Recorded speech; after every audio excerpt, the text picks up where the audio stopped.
So going along with this, I really wanted to find a way that I can have better outreach conversations. How I could speak with that mom or that kid or that random person on the street and help them make the connection a lot quicker than I was in the beginning. So I realized that every single person that I speak with, friend, family member, person on the street, has different wants, needs, desires, pleasures, pain points, and it's my job or our job to uncover those. Because when we uncover what they want, what they need, what maybe is painful to them or what's pleasurable to them, we're going to more easily be able to help them make the connection to go vegan. But I quickly realized that outreach conversations have nothing to do with me. I'm always going to keep my goal here, my agenda, but I want to learn about the human being I'm speaking with, or the dog. So I want to make it about relationship building. So when I finally realized this, that it was about the other person, like in sales, if I wanted to sell you my shoes, and I knew nothing about you, and I just went in like, hey, want to buy my shoes? Maybe you don't like brown shoes. Maybe you're a sandal person. Or maybe you have 100 pairs of shoes and you just don't need shoes. If I don't learn about you, or get to know you, or get to know maybe what you want, need, or desire, or what might be painful to you or pleasurable, how am I going to know how to effectively sell you my shoes? But how am I supposed to take information from you and help you take veganism seriously if I don't know anything about you? Build relationships when speaking with people.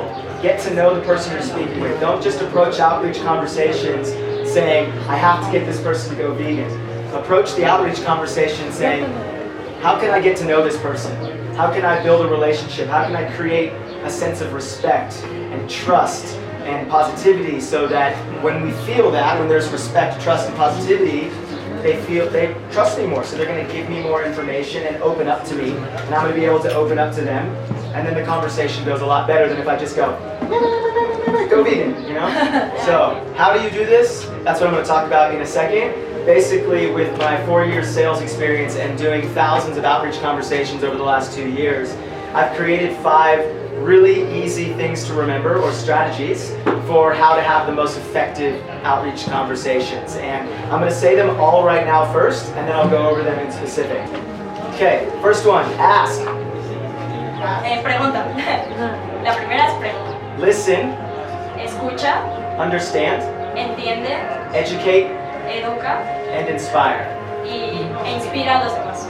Wow. So ask, listen, understand, educate, and inspire. So I'm going to go over the first 2, and then we'll take a little break. But they're I want to go in depth in these and really teach you what I've been doing in every single one of my outreach conversations that just really helps me have amazing conversations with people that don't end in yelling and arguments and food being thrown and people walking away and not taking veganism seriously. So the first one is ask, and it's really simple, another one of those duh Joshua, but we want to ask questions, but not just any questions. We want to ask well-planned and open-ended questions. Yeah, so the more questions we ask, the more information we're going to get. My original self going into outreach would just lecture, kind of like a teacher. Stand, give all the information, and they're like, okay, and then they just leave, right? Might have a good conversation here and there, but it's not the most effective thing that we can do. Ask people questions. People like to be asked questions. They like to tell information, like to give you stuff. And the more information we get, the more powerful stuff that we know about them, which is, we're going to hopefully uncover something really powerful that we're going to be able to use with them to help them go vegan at the end of the conversation. So I'll repeat it again, but no one likes to be told things. If I told you to go vegan, I might like scare you into going vegan on outreach, and someone's like, okay, I'll go vegan, fine. But if you ask questions and get to know someone and let them come to their own conclusion, maybe you ask the right question and in their head they're like, wow, animal cruelty. I'm actually against animal cruelty, and look what we have on this screen, it's a cow being slaughtered. Yeah, like, maybe I should think about veganism. They came to their own conclusion. That's so much more powerful than me saying, hey, this is animal cruelty and you should be vegan.